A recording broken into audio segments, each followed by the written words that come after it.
Hey, good evening, everyone, and welcome to another episode of Buzzwords and Music. I am here today with a jazz legend, a beautiful human being, someone I'm proud to call my great friend, jazz pianist Bob Thompson. He's a performer, composer, arranger, um, producer, and co producer. Depending on what album you look at. But we'll get into. He's had such a storied career, and we're going to touch on quite a bit of it. So, welcome, Bob. All right, Buzz. Good to see you, man. Good to Good to be see. here. Yeah, glad to have you.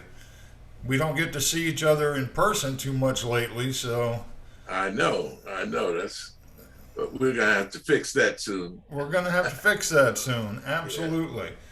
Um, Before we get into how we met, let's start with how did you actually end up in music? Get started in any kind of career in music, or just Okay. Well, yeah.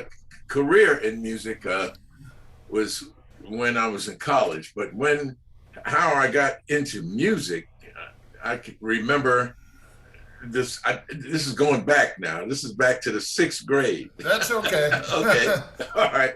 But when I was in the sixth grade, they took us over to the junior high that we were going to attend the next year, and for an assembly and for a tour of the building to see what it was going to be like. But Hmm. anyway, we're sitting in this assembly, and the back doors fling open, and there's a drum roll that brings everybody up out of their seats, man, Huh. and then this drum and bugle corps comes down the aisle with the colors behind it, Right. and these guys had on the white gloves and a purple sash, Oh yeah. white pants. I said, man, I got to do that. I got to do that. I got to be a part of that. So Yeah. that summer, I got a Boy Scout bugle and learned how to play the bugle, and then I went down and uh, joined this drum and bugle corps, and it was run by the students, so Right. they had to say final say so of when you could play an assembly, so that's how I got started, and then that led to the trumpet, and then the trumpet led to me coming to West Virginia State. It was West Virginia State College to Mhm. to major in trumpet and instrumental music, band Right. directing, that kind of thing. So, but it was while I was on the campus, I got interested in playing jazz, and because they had a small jazz band, it was trumpet, tenor, piano, bass, and drums, and the piano player graduated. Huh. So, and the trumpet player was ridiculous. He was outstanding, So I knew the trumpet spot was closed. So I just started fooling around with the piano, Really? and that's so I could play with him and try to learn something about the music. And once I started playing piano and could play harmony, then I realized that this was my home. This is where I needed to be. That was the instrument I wanted to play. Huh. Well, again, we have a similarity there because I didn't get into piano until I was in college as well. Uh huh. And it was the same kind of thing. I put my hands on it, and for some reason, I just felt connected to the instrument, Yeah. Yeah. Yeah. and haven't looked back since. Yeah. Do you still play trumpet at all? No, I haven't. I haven't played trumpet in years. I still own one, but I Right. haven't, I haven't played it in years. But once you start playing the piano, it's hard to It, go back. It's it hard to, really it really is because I used to play some guitar, and I was never great, but I could if I had to play in a little pop band or something, I could hold my own easily. yeah, yeah, But I rarely pick up one anymore. yeah. Uh, once I got to college, it was like the guitar just sat in the corner, Uh-huh. and then by the second year, it didn't even make the trip. Okay, I see. I see. So now you're from New York, correct? Yes, I grew up in Jamaica, Queens, New Yeah. York. Yeah. And were you when you were living there? Were you doing any musical gigs of any sorts, or? Well, it was a totally different thing. When I was in high school, I sang in a group, a doo-wop group, which they call it doo-wop groups now. Right, yeah. But it was called the Chanters, and I was the bass. I sang bass in that group. So we recorded for King Records. Oh yeah. Yeah, and did a lot of that kind of work. We around the Northeast there, right? New York, Philly. Yeah. And so that was the thing. And you worked as a copyist as well at some point, did you not? Well, yeah, that was during college. I would go back to New York during the summer, and I ended up working at a music preparation service, and there were a lot of copyists there. They allowed me to make lead sheets out. Those copyists then. I mean, that was an art form, and those guys were absolutely incredible in what they did. But I was the go-to guy for whatever. I mean, I went from making lead sheets to binding scores to picking up the arrangements. Like I'd go up to Oliver Nelson's apartment and wait for him to finish the score, things like that. And then it went from that to, hey kid, go get me a sandwich, but the best part of my job was I had to deliver the music when it was finished to the recording studio. Have it on the stands, waiting for the session. Right, yeah, get everything set up and then I would, hang out in the booth and listen to the session until somebody said, "Hey, what's that kid doing in here?" But that was a great thing because I was working with these scores all day, and then I'd get to hear them in the studio. And so that was like an education. And you probably heard some amazing arrangers and. Oh yeah. What were some of the sessions that you were kind of delivering for? Well, I was at Aretha Franklin's first recording session. Wow. For Columbia. It was an orchestra, and they were going in a totally different direction with her. Right. She was doing standards like. I Cover the Waterfront and things like that, And interesting. Yeah, so I never heard that record. I don't think it was ever released. But Melba Liston was the arranger on that session, and that was before. And then they sent her down to Muscle Shoals and right, and she worked with Atlantic and and then the rest is history. But yeah, that was we can find out in the movie now that it's out. but that. Sessions like that, and then there were a lot of commercial sessions, things like for television and things like that. Right. Some of the arrangers that I was working with, there was Pat Williams, who became Patrick Williams. Right. Yeah. And Quincy and Oliver Nelson, Tori Zito, just a lot. Lalo Schifrin. Oh wow! Were you actually? Did you actually kind of study some of these scores too as you? Yes, I did. Yeah, I studied, some of the voicings while I was putting them together. I'd see how some of the chords were voiced. So it was almost like, you got a great education in arranging from Oliver Nelson, Quincy Jones, Lalo Schifrin. Well, yeah, it was incredible, to be there to see that stuff. And this place that I worked, it was like the center of the music business right there in Midtown Manhattan, And, right, because what years were these?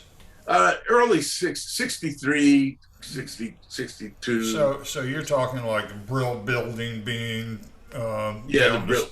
That was happening, yeah. Yeah, so because that was such a music area. Before LA really started happening, New York was it. Right. This was especially before, for this was before Quincy went out to the West Coast. I remember hearing about Quincy leaving, and everybody was saying, "Oh, he'll never make it in California," Nah. Yeah. Yeah. Well, it's always good to prove people wrong. So you were doing this on your summer breaks from college. Right, exactly. So after you finished college, where did that lead you musically? Well, when I was in college, I ended up with a trio, and and we went to some of the Notre Dame collegiate jazz festivals and things Uh like huh. that. And my group won the small group competition one year. But anyway, that took us to some State Department tours over, overseas. We went to Algiers, and next year I went to Africa, to Nigeria and things like Nice. that. So, and Very then I cool. got to play with some other people.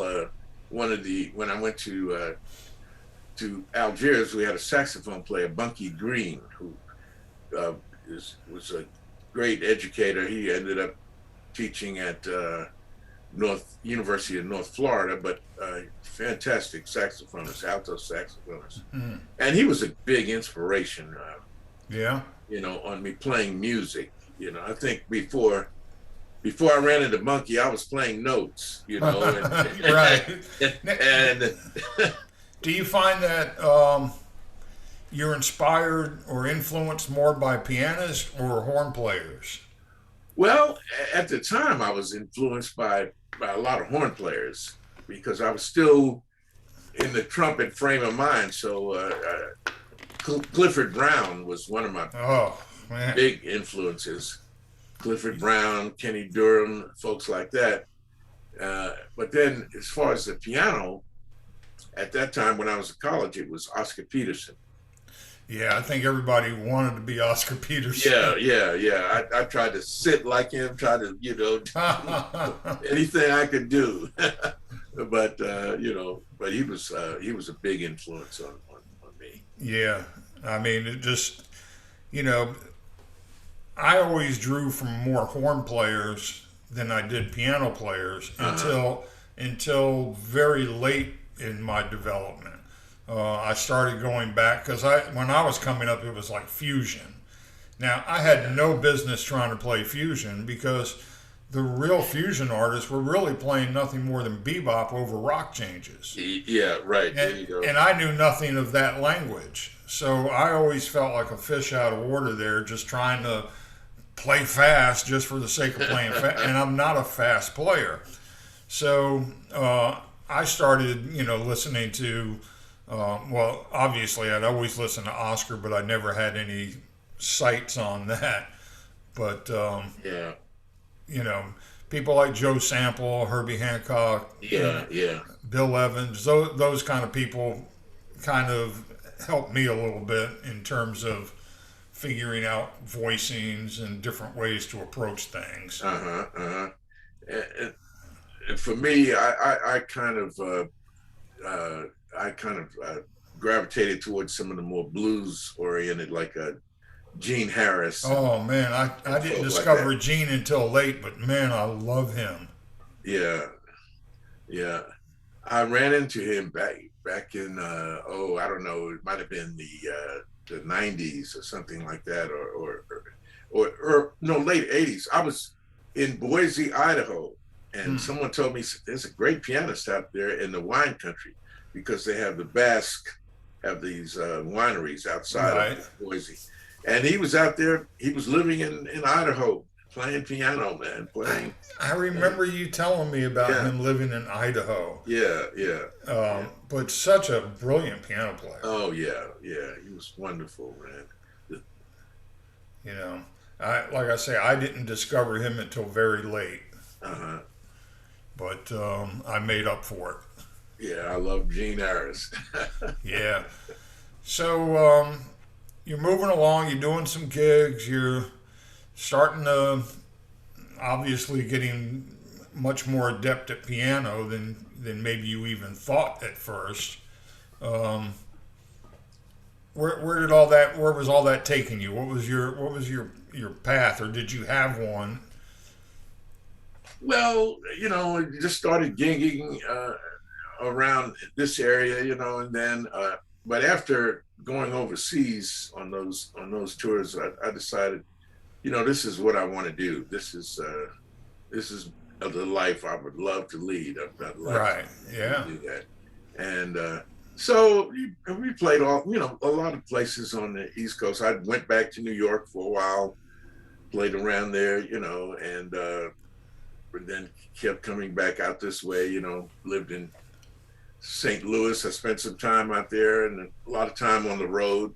Mm-hmm. And I backed up singers for a long time too. That was another great experience working with singers. Yeah, and you still do that at least once a year with the Joy to the World concerts Yes, that you do. exactly. And we'll explore this a little more later. But Bob is also the basically the house pianist on NPR's Mountain Stage, and that has probably seen you back up people that you would have never dreamed of backing up. Yeah, And exactly. Because we have five different artists on every show, and it runs from A to Z. It's a wide variety of people, so you never know who's going to be on the show. And then some of them ask for a piano player, some of them want the whole band.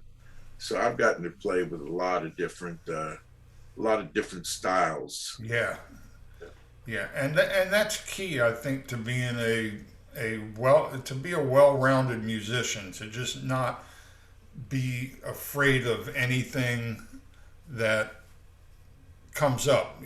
Just because it's unfamiliar, it shouldn't inspire fear. It should inspire that adventure. Exactly, exactly. And there's always something new to be learned from whatever situation you're in. There really is. There definitely is. So when did you? What was your first record, and when did you do that? Well, the first record that had any kind of national distribution was called Seven In, Seven Out, Mm-hmm. and I did that on my own label. It was called Rainbow Records at that time, and recorded that in Philadelphia. In fact, the late great jazz violinist John Blake, Yes. he's the one that encouraged me to do that recording. He said, you need to start recording your own music. So I did, and he produced that particular record for me, and we had some great players. Omar Oh, Hakim, I was gonna say. yeah, Gerald Beasley played bass. Had Mm-hmm. Doc Gibbs on percussion, and and my good friend Buster Coles, who was a guitarist, who we just lost yesterday. Oh man. Yeah, he I'm was sorry. living in Florida, but he was on that record, and so that was the beginning of getting some national attention as far as the recording thing. It did pretty well on the charts. Yeah, and what an A-list group of players you had there. Absolutely, absolutely. And you did a follow up to that with that was still John Blake, was it not? Right, John. Brothers Yes. Keeper, Brothers Keeper, right. and that was And on Intima. yes, Yeah. Intima, which was a part of the Enigma group, which was Capitol, Mm-hmm. actually. And Kevin Eubanks was on that record as well. Kevin Eubanks, John Blake played. And again, it was Omar Hakim and Gerald Beasley, Now this is where I kind of enter your peripheral here.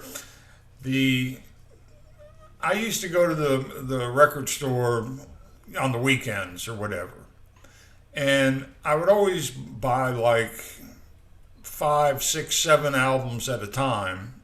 So because I didn't want to have to keep coming back, and I would always go in looking for 3 records that I knew I wanted, and at least 2 that I would take a chance on. Uh-huh.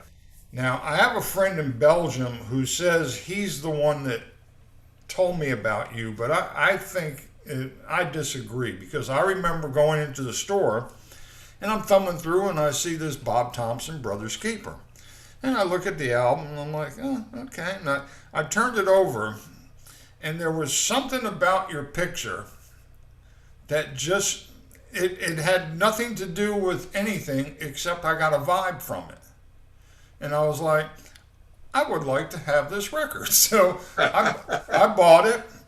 I went home. I listened to the 3 or 4 that I went to actually get, and I put yours on, and I was like, man, who is this guy? And I just fell in love with the record. Then, what year did that come out? Oh, I'm not sure. It was in the middle 80s, I think. Yeah, it had to be. Actually, well, when I got it, it was probably, I want to say around 86. Yeah, that's somewhere about right. Somewhere around there. Yes. Well, I'm going to fast forward maybe 5 years, 6 years. I'm working at Ichiban Records, and I used to get submissions every week. I mean, I'd get anywhere from 30 to 60 tapes that people wanted, send in that wanted me to hear them. Mm-hmm. So I was always one of those people that I hated that when I used to send stuff out, nobody would listen to it. And I used to just go, why do these people have a job? So I'm like, I'm listening to everything that crosses my desk. All right, that changed a little bit after you start getting inundated with hundreds of tapes. But one day I was cleaning out my studio room, the room I had inside the studio, and I'm just popping stuff in. And, I always give everybody one song. And so I get to this other, and I open the envelope, I pop the tape in, and I hear this music, and I'm like, oh, this is nice. And I kept letting it play, and I was like, man, I know this guy. And I look on the envelope, and I see a different name. It was your manager's name, because I guess he's the one that sent it. Oh, okay. And I was like, well, I guess I don't know him. And that's who I thought the record was by. Uh-huh. And then I look inside, and I start pulling out the rest of the press kit. And I'm like, it's Bob Thompson. So I immediately got on the phone with Ichiban and said, we're going to do an album on this guy. I didn't even make it an option for them to tell me no. And, John was like, yeah, go for it. So I remember I called you directly. I remember. I overshot the manager. I had to go right to the source. And I don't even remember what year that was, Bob. Maybe 91-ish? Could be, yeah. But yeah, I think that's right. But then that started our whole span of records that we did, and because the first one was Love Dance. That's right. That's right. Yeah. And, many good years. Yeah. Yes, many. Yeah, the thing that's really, really weird that you and I have always had this thing, and I'm sure this happens to other people time to time, but right from, seeing your record in the store to when we first started talking back and forth about doing your record, we had multiple lines in the studio, and there would be times I would be calling you, and somebody in the other room would go, hey, Buzz, line 2, Bob Thompson. And I'm like, oh, okay, I'll put this down. And that happened to us. Many times. Many times. And it still continues to this day. Yeah. Well, there's something there, man. There's something there. I believe that. The one of the first times you came over to my house at the time, you walk in and you go, I got one picture in my house one poster in my house, and that's it. It was the Mount Hood Jazz Festival. Yeah. And then when we were trying to solidify some dates, we took out our respective what'd you call those things at the time? Oh, it might have been a Palm Pilot or something. That kind of thing, yeah. Yeah. And we had the exact same one. Yeah. Yeah. And then I had a clock in the bathroom, and you came out of there going, "Hey, I got that same clock, only in white. Mine was in black or something." So we've just got all these little weird connection things, but it seems to transfer to the music right from the beginning. Yeah, I think there's definitely a similarity in our taste. I think we both like melody, you know, and Yes. And I think we write similarly, you know. In fact, I was playing one of your tunes that you sent me just recently. I was playing that earlier today, and it's you know, it just fits right in with all of the stuff that I've been writing, you know. Yeah, I always would send you a couple of songs and see where we landed on those. Yeah. And excuse me. So yeah, you recorded. You know, you write. I'm always honored when you go, "Hey, I'd like to do that," because you write as well, and you know you do such a wonderful job on that. That you know, anytime you record one of my songs, I'm floored. Well, yeah, well, you're a great writer, man. I enjoy playing your music. Well, when we recorded Love Dance, now, and this is something I've probably never really talked with you about, so this might be new information for you as well. But I had this deep respect for you and your music, and when you guys came into the studio, I kind of just sat behind the glass and I wasn't singing anything for the first few songs. I was just like, I'm going to let them do their thing. You know, they'll work it out. I was basically too intimidated. And because, I mean, you had Dwayne Dolphin on bass. Oh, yeah, that's right. And who was the drummer on that first record? Oh, was it Rodney Holmes? I'm thinking it was Rodney. Yeah, we had Rodney Holmes on So, drums. you know, it's like, what do they need to hear from me for? And then you got around to cutting the tune I had on the record. And there was something happening, and I was telling the engineer, man, I wish that, you know, he's like, dude, you gotta speak up. And I was like, yeah, I know. So I went out in the room. I remember specifically, I went out and I was like, you know, and I'm probably shaking. I'm like, Bob, you know, if you tried this, and you were like, oh yeah, we can do this, blah blah blah. And the next thing you know, I just felt like the fifth guy. I was the fifth Beatle or whatever at that point. Yeah. All my fears and whatever. Yeah. Well, we've always worked well together, though. You know, it's and lots of times that thing between us carries over because we both would suggest the same thing almost simultaneously. Yes, I remember on the third album, I believe, that we did, Every Time I Feel the Spirit, you recorded Sometimes I Feel Like a Motherless Child. And you would after we would do the recording sessions, you would go home, you would kind of live with it for about 2 weeks, and then you'd come back and we'd get together and we'd mix.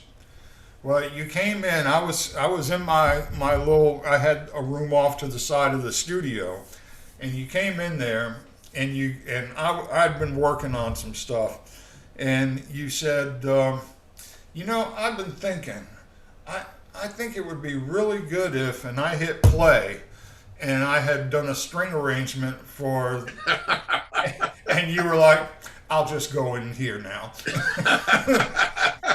And, but yeah, we were always, you know, kind of on that same page. Yeah, that's still one of my favorite things that we did was that sometimes I feel like a motherless child. Yes, and I think one of my greatest thrills was getting to score that for an entire orchestra for you. Oh yes, yes. That and Lady First off of the Lady First album. Okay, yeah, And man, just hearing an orchestra play that arrangement was enough. And I even the conductor said, "I wish I had a few days with the orchestra for this." yeah, Because yeah. it was much more involved than because this was a mountain stage thing, and I think most of the other people were like singer songwriters, a couple of major chords and a string pad or something. Yeah, yeah, And here I've got we've got the trombones and the percussion. yeah, We had yeah, everything going, but yeah. it was a thrill. And I Well, thank you very much for that oh man, opportunity. no question, man. Well, hopefully there's more of that down the road for us. Yeah, yeah. We the last record we did, um, I came to West Virginia, and I remember the entire time I was there, I was really sick. Oh yes, yes, And no matter how sick I was, coming to the studio and working and listening to you guys playing, that just made everything okay. I'd go back to the room and go, oh, God. And I would be sitting in the studio sometimes like, oh, this is killing me. But, it's that energy that you and the rest of the band yeah, created that would just lift me up through the evening, through the day. yeah, yeah. Music works wonders, man. It really does. You know, you can never say enough about music and what it can do for the human spirit. Right. I think right now, we as musicians, we have that responsibility because all the things that are going on in our country and in the world, musicians, we have to reach out and touch people's spirits, man, and try to bring people together, and Music has a way of uniting people that nothing yeah, else yeah, does. yeah, absolutely. And so, speaking of being out there and uniting, hey, I'm assuming that you haven't been able to do as many gigs over the last year. Right, exactly. So we're getting out now. We've done a few concerts, a few outdoor festivals this summer, things like that. So it's starting to happen. But now I got my first cancellation. For something that we had upcoming. Uh, I think people are starting to pull back a little bit now because of this new. yeah, it's still a very unsettling time. Yes, it You is. you still want to. We still think it's leaning one way, but then something kind of pulls us another way, and it's Yeah. just everything's up for grabs. The mountain stage thing is still happening, though. Yes. You're Yes. still you're still doing that, Yes. uh, and so was that going on the whole time, or did that take a hiatus as well? We did a couple of shows with no audience, Mm. which was really strange. In fact, last year I did my Christmas show for television and radio with no audience, and it was a strange bird, But Yeah, it's tough. yeah, I mean, because you're missing that whole collective energy coming from a crowd. exactly. So looking forward to this year. I hope we don't get in that situation this year, but looking forward to bringing one of my good friends back, coming in from San Francisco. Her name is Kim Nolly, Hmm. a great singer, and I thought that this was a great way for us to come back into a live show with an audience with her. So Yeah. hopefully that works out. We've got a ways to go till December. But yeah, and in addition to your records and doing mountain stage and things like that, Um, a few years ago, I called you in for a session for a woman I work with, Valerie Holiday Oh, yes. with the 3 degrees, and you and the band came in and nailed it. Oh, As that was a always. fun project. Yes, indeed. Yeah, and was that the first time you recorded over at 800 East? Yes. Yeah, you'd been there before, but it was the first time you recorded Yeah, there. that's the first time. I think Yes. you took pictures with the piano once. That's what it was. Yes. Yes, Yes. which you can't see, but I have the poster for that on Okay. my wall over here. Um, and but yes, that last record we did um, was it Beyond the Rain. Oh, look beyond the rain. Look Beyond the Rain.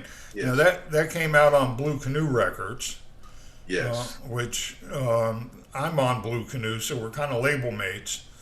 Um, Hmm. and that was a fun record to do. Even though, like I was saying, the illness thing going on, just being somewhere else working this record. And I think that was the first time I'd worked with your guitarist, Oh, Ryan. yes. Ryan Kennedy. Yes. And had I worked with John before? I don't. Well, we worked together on the Valerie Right. I project, think but that was the first time. yeah, that you worked with John. Yes. Yeah, because you've had a few different bass players and stuff, but Timothy Courts has been your drummer now for quite some time. Right. Exactly. So it's called the Bob Thompson unit. You definitely are more of a unit now than you've probably been in a long time. Yes. So because you all got bleh, all of you do shows together. Right. Uh, It's been the same group for quite a while now. yeah. So now you do a little teaching as well, right?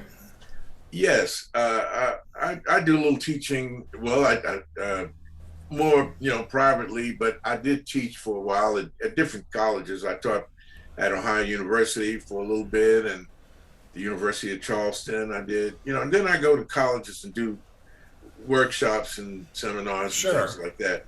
But um, but I've been teaching over Skype, this past year, Yeah. has really been interesting, and but I've enjoyed that actually. Now, what type of students do you take on?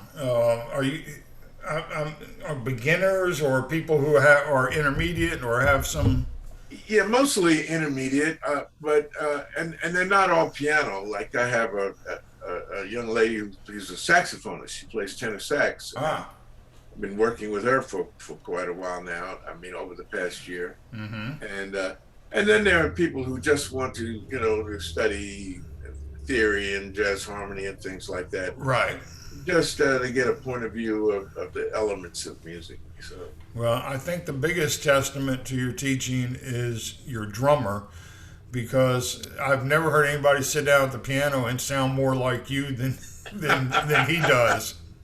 yeah, he's a great musician. He really is. Yeah, I Um, met him when he came out of high school, and they called me over to the University of Charleston. They said, we've got a student that wants to study jazz piano, and so I went over and started teaching him then. And then I was getting ready to go to Switzerland on one of those tours that you know about. yeah. And so I asked him, I said, I'm looking for a drummer. I'd like to take somebody from town here. I need a drummer and a bass player. And he said, I'm a drummer. Huh. And I said, oh, really? Okay. All right. Be back over here at 3:00 with your drums and bring a bass player with you. Right. And he's been playing drums with me ever since. Wow. Yeah, that's a great story.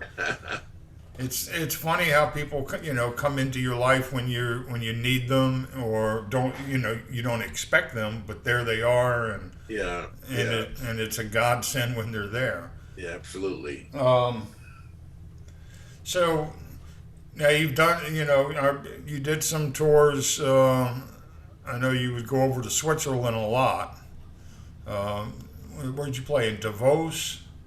Oh, we played at Lycabod, Lucerne, Oh yeah. uh, uh, Arosa. Oh yes, Yeah, yes, yeah. yes, You have a Arosa. song called Rosa. Yes, exactly. Right. Wrote that when I was there. Yeah, yeah. I have a song that I wrote when I was in San Moritz. Oh, So okay. so it must be something about the country that inspires writing. It is inspiring. Yeah, Yeah, it really but is. any projects coming up in the future? Well, I've been writing a lot this last year since I've been kind of on lockdown, and so that's what I did with my time. Is Yeah. so I'm hoping that we get to work together on this new project. I'm calling it Rebirth Hmm. because that's the name of one of the songs, but it is kind of a rebirth, after being in this hiatus, coming back out and Reemerging. Yeah. reemerging. Yeah. So and to try to exhibit like the growth over the last year because I spent a lot of time in the shed, so to speak. Yeah. Now I'm gonna be intimidated all over again. Well, you had to do something, so I spent my time in the shed. Yeah, I did a little bit of that. Since I don't really perform out anymore, I don't feel a need to build my chops up as much as my um, harmonic and all the theory Yeah, approach. yeah, that's the kind of thing I was doing mostly. Was developing my harmonic concept and exploring some new avenues as far as that's concerned. Yeah, because it.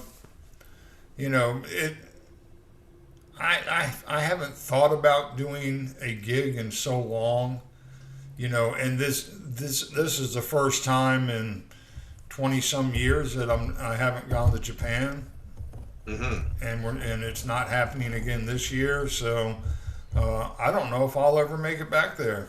You Mm.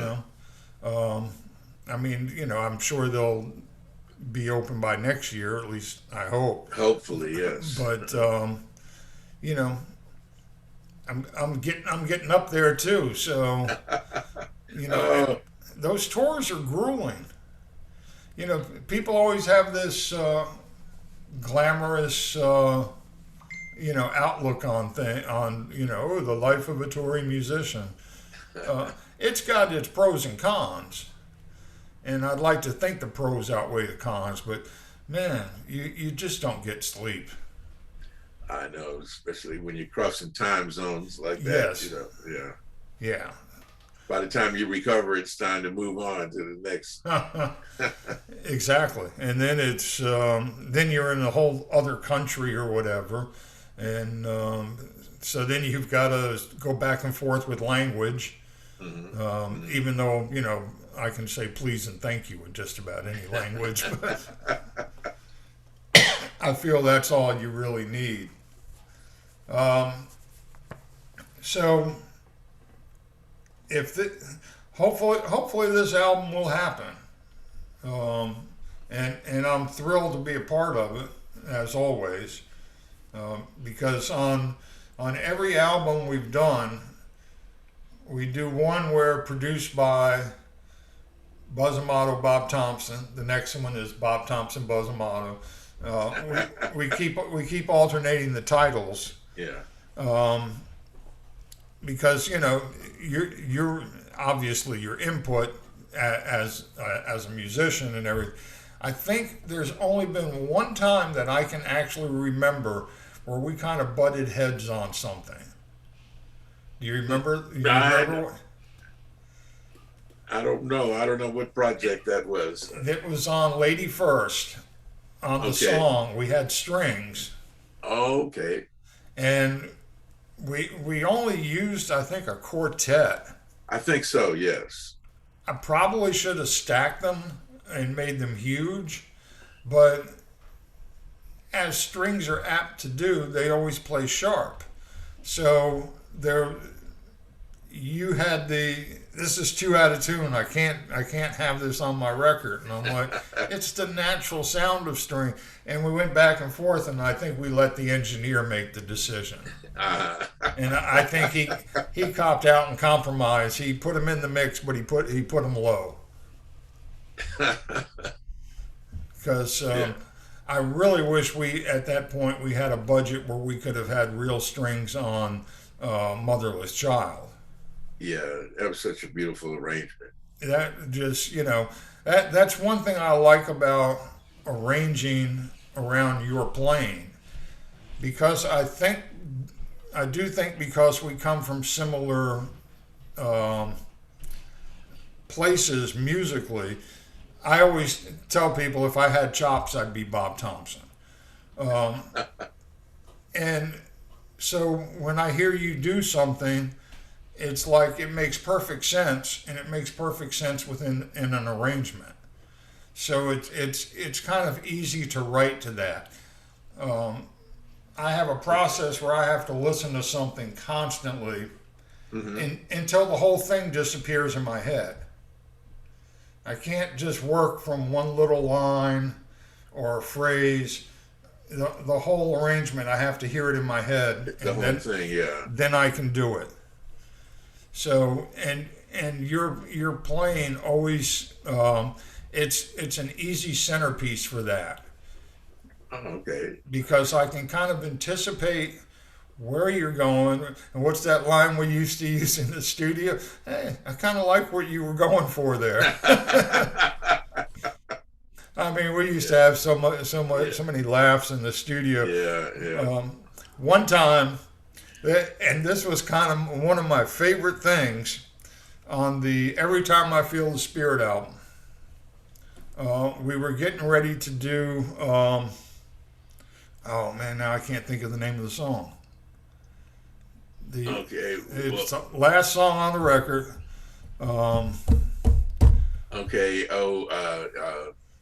Yes. This is what happens, people, when you do too many albums together. I know Swing Low, Sweet Cherry. Swing Low.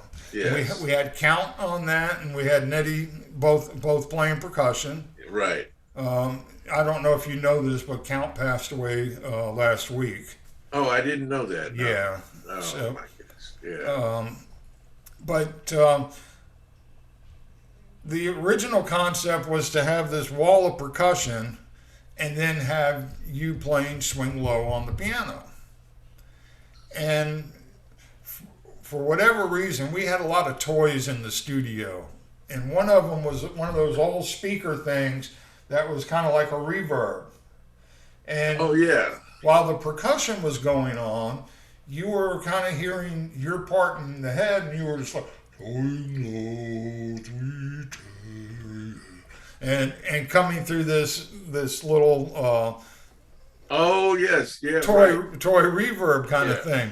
So I guess especially when you get towards the end of a session, and we'd probably been there, for 12 hours. I don't know who suggested, it might have been Ed, who suggested that you sing the song through that, but we were like, better yet, let's have you put your head in the piano doing it so that we get the vibrations from the strings. The strings, yes. And then I went out and I held the pedal down while you did that. And I wish there were camera phones and stuff back then, because just picture, Bob is a big guy. How tall are you, Bob? 6'2", yeah. 6'2", but it's a big 6'2". He commands the room when he goes. Well, anyway, you watch this big guy with this toy reverb thing in his hand, leaning inside the lid of a piano, humming to Swing Low. I'm out there holding the pedal. We decided not even to put your piano on it. Yeah, that's right. That was the record. That was the last thing we did on that record. Yeah. And, everybody dismissed it except one reviewer This just shows you how people will concoct a scenario. Said this is probably the closest thing to how that song was originally done because it was just percussion and a distant wailing vocal. Yeah. That was not our intent, but when somebody validates your silliness, I'm all for it. Yeah, But was a lot of yeah, and it was unique. I think Yeah. we had a lot of those little moments. Yeah. I know we were talking earlier when I think it was every Magic in Your Heart album, the second one that we did together, and sampling was just coming about then, and Uh-huh. you had Dwayne Dolphin on bass, and Dwayne, great player, very serious cat. And I think, was it the song he wrote? Oh yeah, he did write a song for that. Was it Danny's song or Oh, something? Danny's song. Yes, it was. That's right. Oh, wow. That's good. Yeah, the synapses really work there. Well, so this was his song, and he had a bass part, melodic part, and maybe I think he had a solo on it as well. Yes. So we were back, you had come back, we were mixing the record. And we just for the heck of it decided to mix. When we were mixing that, I had a sample from, I don't know where I had it from, because we were at that time we were getting a lot of the hip hop guys coming in, and they would all, here, take my samples and stuff. And one of them was some girl going, "Is that all you got?" And we mixed it. Of course, it wasn't the final mix, Yeah. but we told Dwayne that it was, and man, he was just like, "What? What did you do?" I remember that. Yeah. So I always liked that we had pranks. Yeah, but always fun. Always Yes. fun. Yeah. Yeah, and we always got the work done. I think it was the Magic in Your Heart album. You really scared the hell out of me. Because they never gave me a lot of time to record you guys, and we used to use another studio to record you because they had a nice piano and they had the space. Oh yeah. The Yeah. first two albums. And we go to do the Magic in Your Heart record. We were in the studio 8 or 9 hours that day and never got take number one. And That's right. It was and a trio record. It was Dwayne, myself, and Chris Dave yes, Chris Dave was the drummer. Was the drummer. Yeah. I think we augmented it. We brought in a percussionist that I won't mention his name Yeah. because he's no longer with us, but I fired him that first day, and then we brought Count in, Right. and Count fit right in. But that whole first day, not note number one got That's cut. right. And I'm sitting there going, "Oh God, this, now I've got to record an entire album in a day." Well, you guys came in the next day, and it was like a fire had started. I mean, bam, one take, two takes, one Yeah. take. We didn't even need to get through the take; it was done. Yeah. Yeah. We recorded the whole record. The whole record in one afternoon. And Yeah. I came, Dwayne came over to me after the I think we had maybe one more song to go, and I was like, "Man, you guys are on fire tonight." He goes, "Well, Bob called us in the room last night and said, Buzz is being real cool that this is not happening." Let's go in there and just make it happen tomorrow. And I guess you talked about, what needed to be done and stuff. But Dwayne had said the fact that you never once brought up that it was taking this long or going, damn it, if you don't get this done, Yeah. Because apparently he said he'd work with a lot of people that would do stuff like that. Yeah. And I'm just always a firm believer of, let people do what they're best at. Yeah. And you guys came in and nailed that record. And yeah, that's one of my favorites too now. Yeah. But you gave us the space to do it, because you didn't panic. You didn't outwardly panic. I wasn't really inwardly panicking, though it was close because like I say, I knew I only had the one day, and Mark, the engineer at that time, Mark Richardson, I had remarked. I kept saying to him, do you have tomorrow open if needed? And he was like, no, man, we're booked, I was like, okay. So this has got to happen. And it did. But if you notice, the next couple of albums that we did at the studio. I rented a piano, and we did over at Kala. Oh yeah. So that if you needed 3 days, no problem. You needed 5 days, we're here. Yeah. You learn as you go. Yeah. But every outfit that you've come in with has been nothing but professional musicians. That's G saying hello. Okay. Hey, G. Bob says hello. All right. Now just chill. You've always come in with fantastic musicians, and and it's just always a pleasure to work with you. And I really hope we get to do this next one. Yeah, I'm looking forward to that. And always enjoy working with you, Buzz. And I know that we're going to get another opportunity. So I think this next thing is going to work out, and look forward to making more music with you. Yeah, you too. I know we'll just make it happen whether it works out or not. Absolutely. One way or the other. There you go. And one other thing, you never played solo piano until, was it Love Dance album? Maybe Love Dance, yeah. Yeah. Why was that? Why were you always shy of playing solo?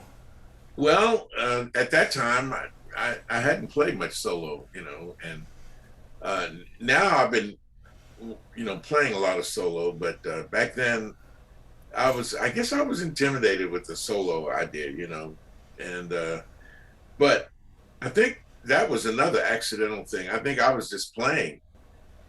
Yeah, and you recorded it. Yeah, and it ended up on the record. And then for every album after that, you always brought something in to play as a solo. Yeah. So, that's a good thing. Well, but I said you gave me an idea for this next record too. Okay. All right. Well, that's the way it works. All right, Bob. Well, I'm gonna let you go. I've got a cat staring me down because it's apparently it's dinner time for her. Oh, okay. Yeah, we can't interrupt that. Even though she's a half hour off from dinner. So. Well, this has been fun, Buzz. Enjoyed talking to you, man. Yeah, absolutely. Anything? Any advice you'd like to leave for any young musicians coming up? Oh my goodness. Make somebody feel something. If you don't make somebody feel something, it doesn't matter. I remember. I'll tell you one story. Sure.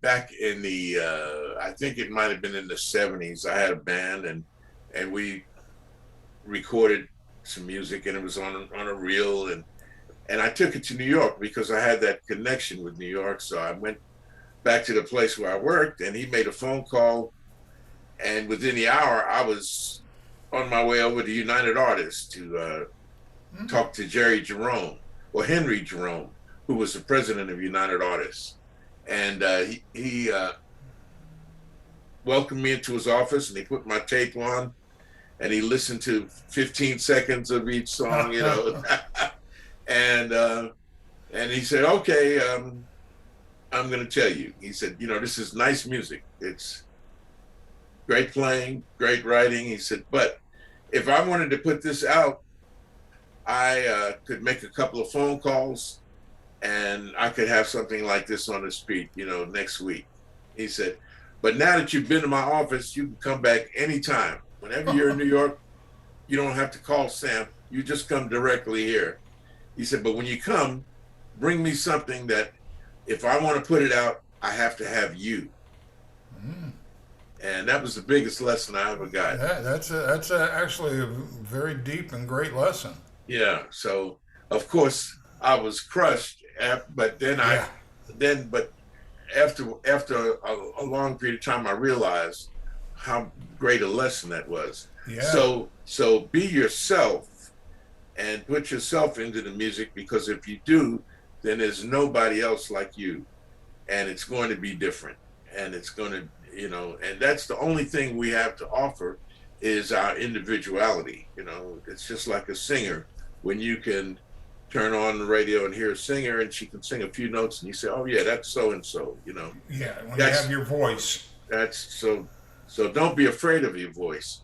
And a lot of people you know, are afraid of their voice. I was too at first. When I would hear myself being recorded, I'd say, "Oh no," you know, but because it was like looking in the mirror. Oh yeah. Yeah. With your clothes off, you know. So don't be afraid. All the lights on. Yeah. Don't be afraid of your voice. Be yourself and bring that to the music. And that makes it special, and it makes it unique, and it makes it something of value. Yeah, that's very good advice, because nobody else can be you but you. Exactly. And you know, discovering that voice is a journey. Yeah. You know, you can. I'm sure if I heard anything prior to your recordings, I would hear your voice in there. But even over the 5 albums that we've done, I heard your voice get stronger and stronger. Oh. So I think it's very important for an artist to, like you said, just kind of be yourself, be in the moment of yourself, and yeah, absolutely. Good lesson learned there, even at the expense of you being crushed. But most lessons worth exactly will crush you. Yeah. So, all right, Bob. Unless you have something else you want to talk about. No, I think I've just enjoyed this, man. Yeah. Great hang out with you, man. We'll look at this as like a part 1. Okay, Buzz. And get to the real deep stuff in part 2. So, okay. All right. Well, all right. I appreciate it, and we'll be talking. One of us will get the message. All right. Look forward to the next time. Yes, sir. Okay. All right. Take care. All right, Buzz.